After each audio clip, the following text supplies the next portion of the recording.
Ayan. Mga bilat sang iloy nyo, nga mga pusyal ka mo dira, nga mga nagchalan. Di nang dili nga sila silin nyo nga 9 billion. Padala nyo direct. Kaya wala na mga kao ng mga OFW. Mga diputa ka mo, mga bilat sang iloy ka mo. Makakapod ako bilbil. Na silin nyo nga wala aeroplano.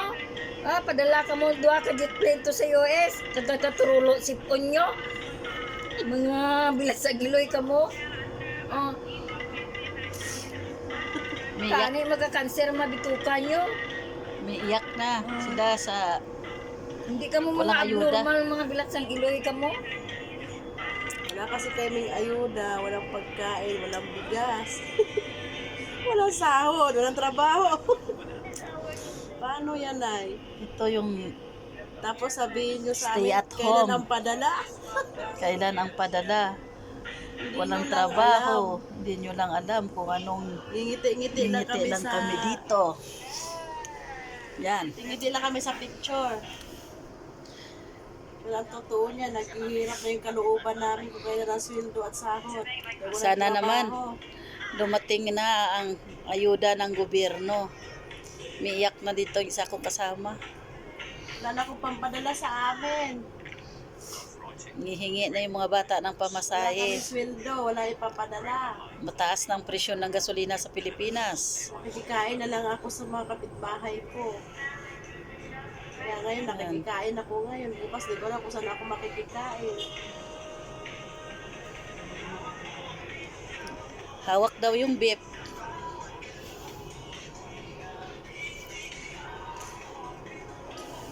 Bitawan.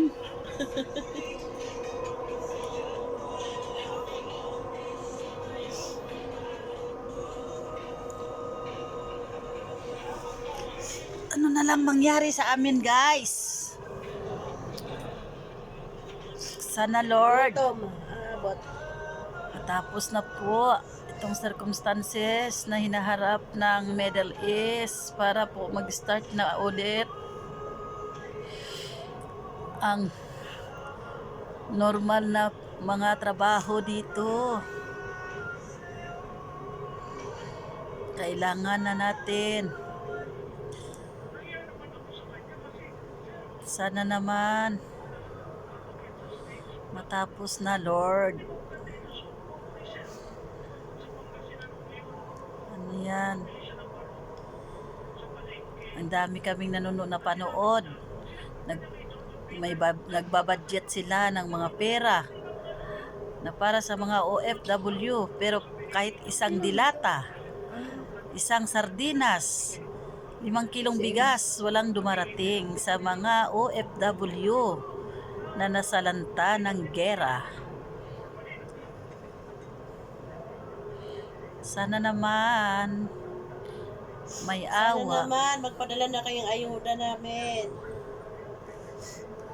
Wala na kami pamadala sa anak namin. Presidente, nasaan na ang tulog mo?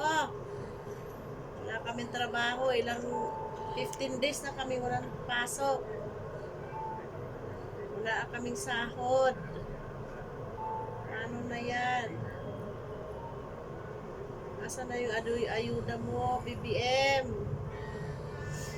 Wala mang umabot dito. Nung si Presidente noon, ang bilis-bilis, Presidente Digong. At ngayon, ikaw nasaan ka na ba nagtago? Pumunta ka na US, nagpakasaya.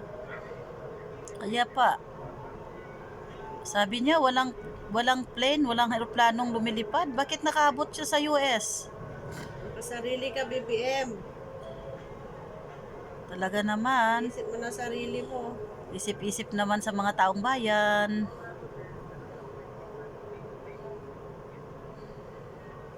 Saman,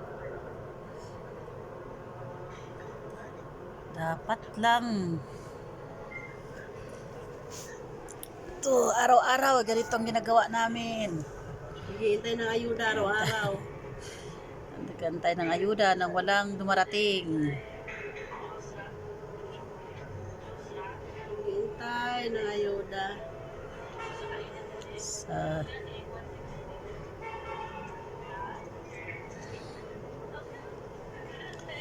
ito ang ginagawa ng tao.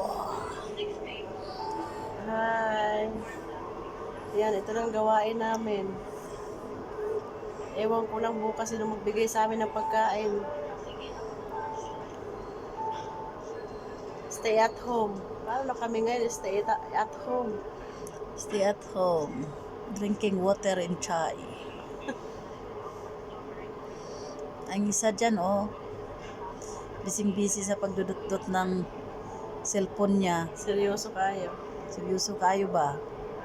Pero gatulo na iya sipon, kagluha. Very serious. Very serious in life. Yan.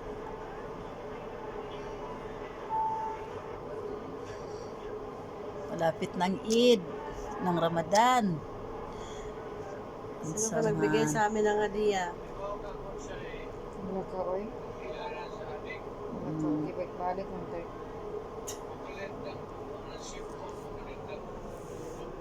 Yan. Sipon ng tulo, sabi ni Tatay Digong, may uhog. Hindi na mapunggan. Adik kasi. Sipon forever. Sana all. BBM, Sip on forever. Sana all.